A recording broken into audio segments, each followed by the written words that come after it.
This is the Rookie Big Board Rookie Profile Series. I am your host, Matt Hicks, the FF educator, joined by John Lobb, the Gridiron Scholar, to break down Ole Miss running back Zach Evans. We're going to talk about his tape. We're going to talk about the stats. We're going to talk fantasy football projection. And John, I'm excited to get into Zach Evans because, like many folks here, we're on different sides of the opinion here on Zach Evans. So this is going to be a really good episode here to give a little bit of the pros, a little bit of the cons, and hopefully you can walk away with a better idea and a better ability to make up your own opinion on this exciting prospect, John, but definitely still a flawed prospect. So why don't you go ahead and give us an introduction to Evans? I've been watching and reading about this young man basically since 2019, Matt.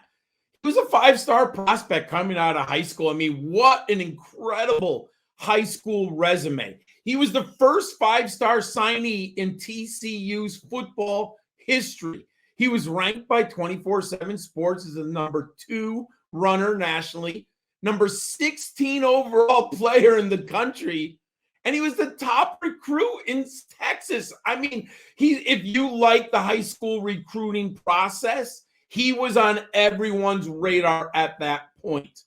He closed out his high school career with nearly 5,000 yards rushing and 76 touchdowns. He was selected to the Under Armour All-American game in 2019, and he chose TCU over Alabama, LSU, Georgia, Texas A&M. I mean, the SEC wanted this young man on the field, and it was like a last-minute switch, and people were shocked. You know, the Horned Frogs got Zach Evans. He's going to their program.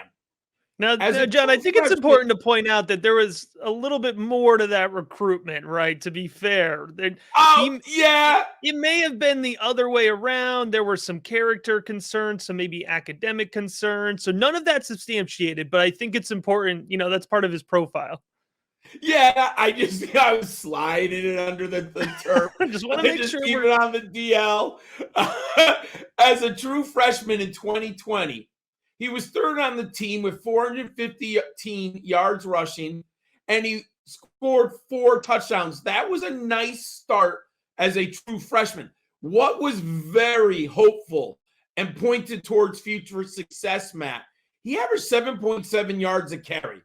That was the 4th best nationally by a true freshman in a Power 5 conference over the last 6 seasons. So he really did stand out from an efficiency and production standpoint when he had the ball.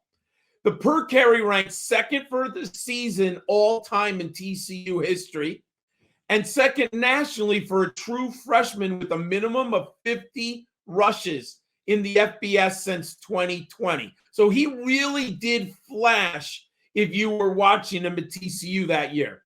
And 21, he had some very big moments for the Horned Frogs.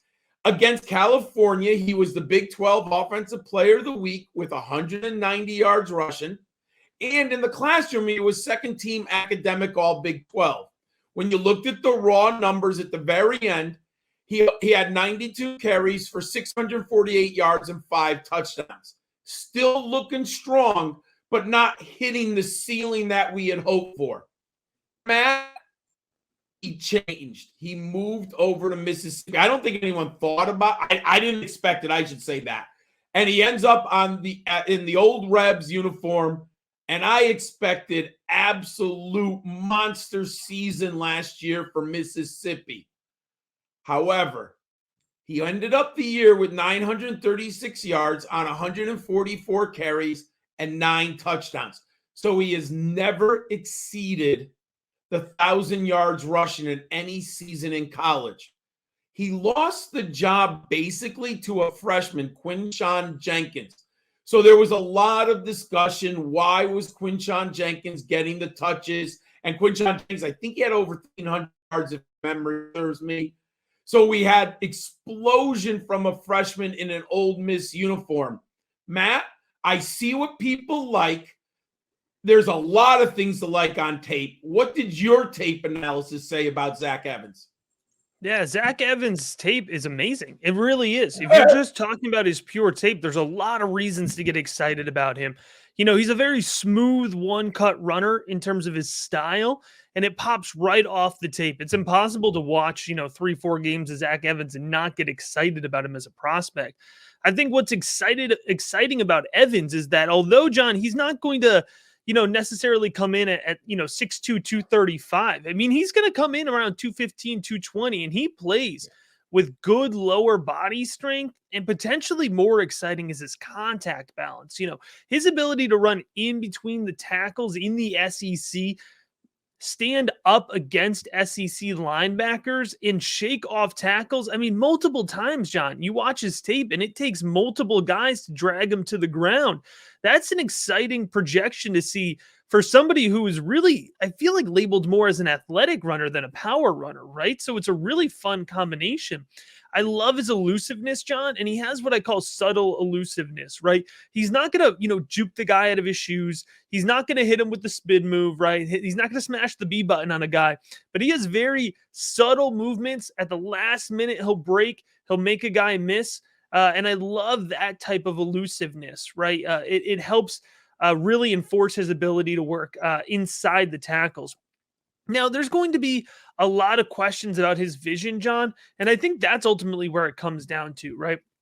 With Zach Evans, if you like his tape profile, it's probably whether or not you like his vision. And for me, it's not surprising then that we're so divided. We as a general fantasy football community are so divided on whether or not we like Zach Evans, because vision is the hardest trait to break down on a prospect. At any position, I don't care. It's difficult. It's difficult to assess vision. And I think that's something even NFL scouts struggle with, right? So for me, we could dissect it. We could talk about different things. But one of the parts of vision that I, kind of factor into that broad category is decisiveness, John. And Zach Evans doesn't always see the field the best, but he's a decisive runner. And there are so many running backs who struggle because they get caught up, dancing behind the line of scrimmage. Evans sees the hole, he hits the hole. And I think that's a trait that translates well to the next level. So although he doesn't have the best vision score for me, I do factor in that decisiveness and an underrated pass catcher, John, right? I think he's a good extension of the Ole Miss passing game. I absolutely think he could hold up in the passing game. So we've talked about an athletic runner. We've talked about a powerful runner, good size, and we've talked about somebody who can be an extension of the passing game. John, that's a potential 3-down back projection. And how many of these guys can we actually make?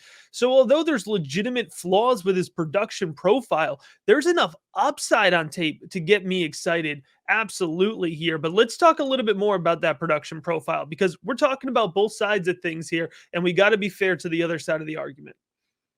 I do think there will be a team that falls in love with him because I see the explosiveness. However, I do see some red flags. And one thing that I believe in, Matt, NFL scouts like runners who've proven in college that they can carry the offense. And there are two big red flags in my model. His highest season of scrimmage yards was only 992, and that was this year for the Rebels. And look at his scrimmage yards dominator, Matt. He has never gone out there and actually proven on the field that he can handle that big workload, a.k.a. Jonathan Taylor. I mean, that's one of the reasons why I love Jonathan Taylor so much coming out. And it's not the only, it's just a data point.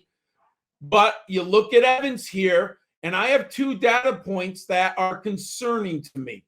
Obviously, I love the size and the weight. He fits the profile of your bell cow NFL running back. Yards per carry, Matt, I cannot argue. There is the explosion. 7 yards per carry, and that includes a year at the SEC when he had a very high average. So that is a huge, tremendous bonus. I mean, I see that, and that's amazing, Matt. But his career rushing yards are only 1,962. But that's related that he has never really carried the offense. All those numbers are interconnected. Now, I do think he's a better receiver than we have on film, but we only have 26 career receptions. But I do think that one team, you only have to have one team fall in love with a big back with explosion like this. I just have my questions, and he's lower down my rankings than most. Matt, what's your fantasy footballers now? John, when it comes to prospects like this, right, where there's exciting upside, we have some realistic hesitations here, some yellow flags, as I'd call them. One of the things that I am not afraid to do as a fantasy football analyst is err to what the NFL tells us, right? So let's get an idea of where his draft capital is. Let's get an idea of how they see him in an offense, right? Does a team like Miami draft Zach Evans? If they do, John, they're telling us that they're not worried about that production profile in the sense of they think he could be the guy because there's nobody else on that offense, right? Or does Zach Evans go to a team where, he's maybe more realistically splitting workload, right? Maybe he goes to Philadelphia where they have Kenny Gainwell and they like Kenny Gainwell, right? So my point here is I currently have him projected in day 2 late 51 to 102 overall, but let's see what the NFL tells us when it comes to Zach Evans. Sometimes that's the best path forward on prospects that we're split on. I do think his ADP is going to end up as a late first round pick because I do think he's going to get that draft capital that's going to keep folks hooked. And I think there's going to be somebody in your league who loves his upside. Is not going to let him slip to the second round. So 109 to 112 in a super flex is where I have him. I think he ultimately finishes as a running back 2 projection, right? So, somebody who's coming in as running back 18, running back 25, in that range, all the way up to running back 30, and just kind of giving you, a good week in, week out production, right? Maybe some weeks are bigger, maybe some weeks are a little bit more of a dud. But I expect to have good exposure to him. If he gets to the second round, I'm absolutely taking him there. I'm willing to draft him late first round into that ADP range that I'm projecting. I have his fantasy football comp right now as Miles Sanders.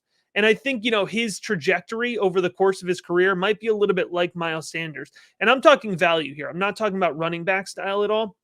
But, Sanders early on in his career was a guy that a lot of folks were in on, a lot of folks were out on, and we kind of went back and forth, and that kind of fluctuated his value and kind of swung it pretty widely.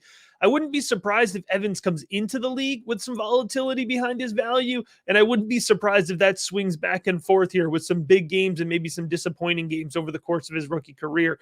Either way, John, he's an absolutely enticing prospect. He's somebody we're going to be watching and talking about a lot over the next couple months on YouTube, on Twitter, and certainly in the Rookie Big Board Discord as well. If you want to get in on that discussion, get in on the Rookie Big Board Discord, get access to our rookie rankings here. You can see where John has them a lot lower ranked than where I have them a lot higher ranked.